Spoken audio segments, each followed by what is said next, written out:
June 2, 1839 Discourse on Priesthood. The Priesthood, the Second Advent, the Gathering, Spiritual Ministrations and Manifestations.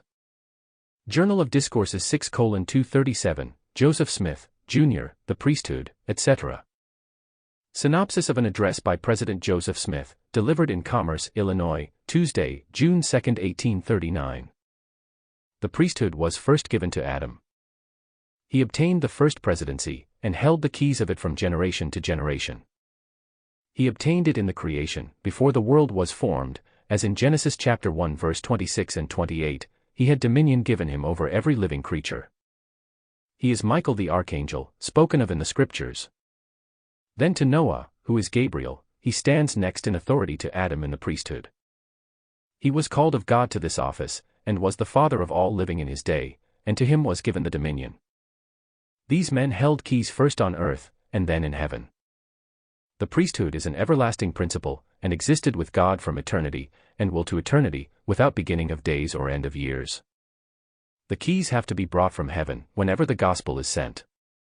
When they are revealed from heaven, it is by Adam's authority. Daniel 7 speaks of the Ancient of Days. He means the oldest man, our father Adam, Michael. He will call his children together and hold a council with them to prepare them for the coming of the Son of Man. He, Adam, is the father of the human family, and presides over the spirits of all men, and all that have had the keys must stand before him in this grand council. This may take place before some of us leave this stage of action. The Son of Man stands before him, and there is given him glory and dominion. Adam delivers up his stewardship to Christ, that which was delivered to him as holding the keys of the universe, but retains his standing as head of the human family. The spirit of man is not a created being, it existed from eternity, and will exist to eternity. Anything created cannot be eternal. Air, earth, water, all these, had their existence in an elementary state from eternity. Our Savior speaks of children and says, "Their angels always stand before my Father." The Father called all spirits before him at the creation of man, and organized them. He, Adam, is the head, and was told to multiply. The keys were first given to him, and by him to others. He will have to give an account of his stewardship, and they to him. The priesthood is everlasting. The Savior, Moses, and Elias gave the keys to Peter, James, and John, on the mount, when they were transfigured before him. The priesthood is everlasting, without beginning of days or end of years, without father, mother, etc. If there is no change of ordinances, there is no change of priesthood. Wherever the ordinances of the gospel are administered, there is the priesthood. How have we come at the priesthood in the last days? It came down, in regular succession. Peter, James, and John had it given to them, and they gave it to others. Christ is the great high priest, Adam next. Paul speaks of the church coming to an innumerable company of angels, to God, the judge of all the spirits of just men made perfect, to Jesus, the mediator of the new covenant, etc. Hebrews chapter 12 verse 23.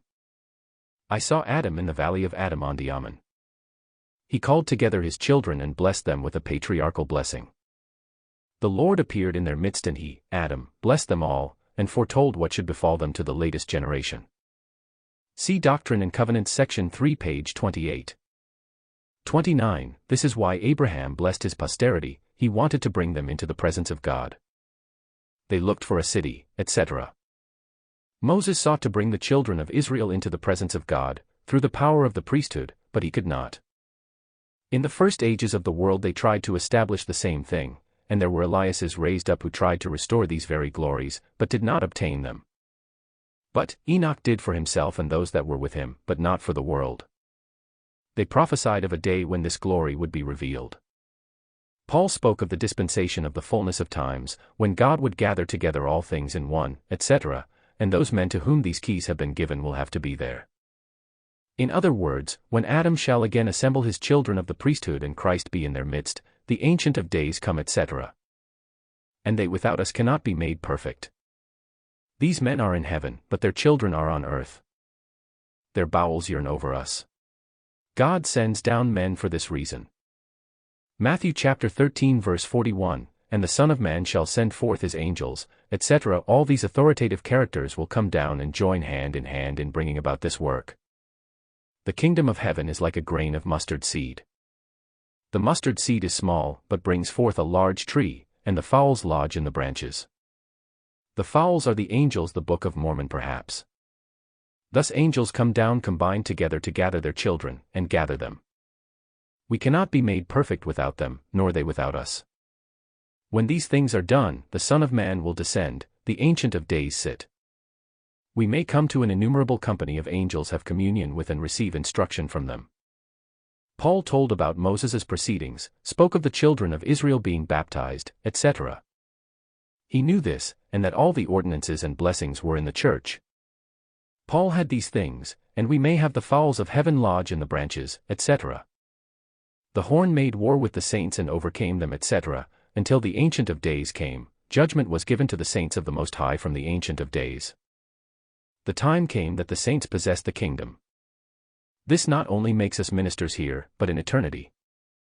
Salvation cannot come without revelation. It is in vain for anyone to minister without it. No man is a minister of Jesus Christ without being a prophet.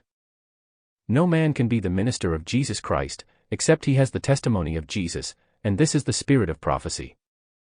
Whenever salvation has been administered, it has been by testimony. Men of the present time testify of heaven and of hell, and have never seen either, and I will say that no man knows these things without this. Men profess to prophesy. I will prophesy that the signs of the coming of the Son of Man are already commenced. One pestilence will desolate after another. We shall soon have war and bloodshed. The moon will be turned into blood. I testify of these things, and that the coming of the Son of Man is nigh, even at your doors. If our souls and our bodies are not looking forth for the coming of the Son of Man, and after we are dead, if we are not looking forth, etc., we shall be among those who are calling for the rocks to fall upon us, etc. The hearts of the children of men will have to be turned to their fathers, and the fathers to the children, living or dead, to prepare them for the coming of the Son of Man. If Elijah did not come, the whole earth would be smitten. There will be here and there a stake for the gathering of the saints. Some may have cried peace, but the saints in the world will have little peace from henceforth. Let this not hinder us from going to the stakes, for God has told us to flee, not dallying, or we shall be scattered, one here, and another there. There your children shall be blessed, and you in the midst of friends, where you may be blessed. The gospel net gathers in of every kind. I prophesy that that man, who tarries after he has an opportunity of going, will be afflicted by the devil. Wars are at hand, we must not delay, but we are not required to sacrifice.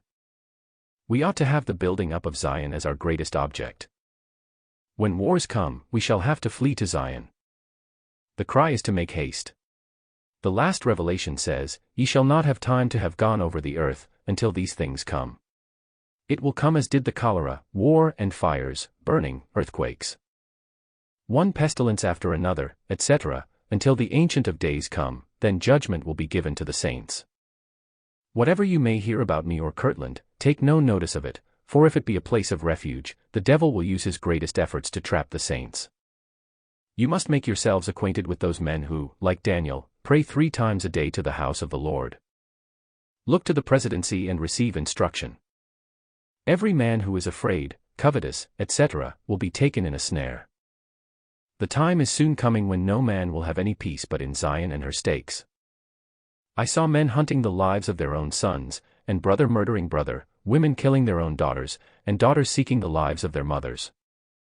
I saw armies arrayed against armies, I saw blood, desolation, fires, etc. The Son of Man has said that the mother shall be arrayed against the daughter, and the daughter against the mother, etc. These things are at our doors. They will follow the saints of God from city to city. Satan will rage, the spirit of the devil is now enraged, etc. I know not how soon these things will take place, and with a view of them, shall I cry peace? No. I will lift up my voice and testify of them. How long you will have good crops, and the famine be kept off, I do not know. When the fig tree leaves, know then that summer is nigh at hand. We may look for angels and receive their ministration, but we are to try the spirits and prove them, for it is often the case that men make a mistake in regard to these things. God has so ordained that, when he has communicated, no vision is to be taken but what you see by the seeing of the eye, or what you hear by the hearing of the ear. When you see a vision, pray for the interpretation. If you get not this, shut it up. There must be certainty in this matter. An open vision will manifest that which is more important. Lying spirits are going forth in the earth. There will be great manifestations of spirits both false and true. Being born again comes by the Spirit of God, through ordinances. An angel of God never has wings.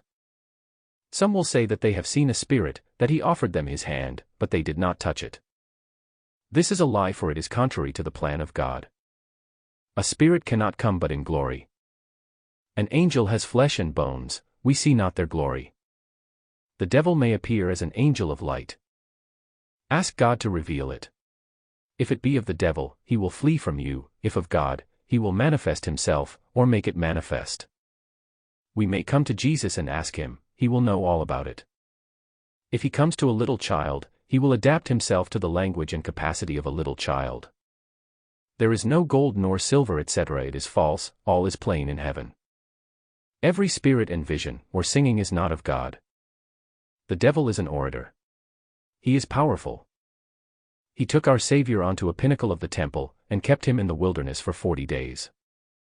The gift of discerning spirits will be given to the presiding elder.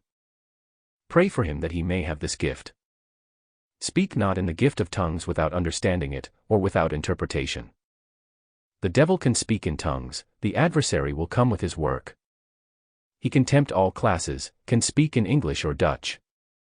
Let no one speak in tongues, unless he interpret, except by the consent of the one who is placed to preside, then he may discern or interpret, or another may. Let us seek for the glory of Abraham, Noah, Adam, the apostles, who have communion with these things, and then we shall be among that number when Christ comes.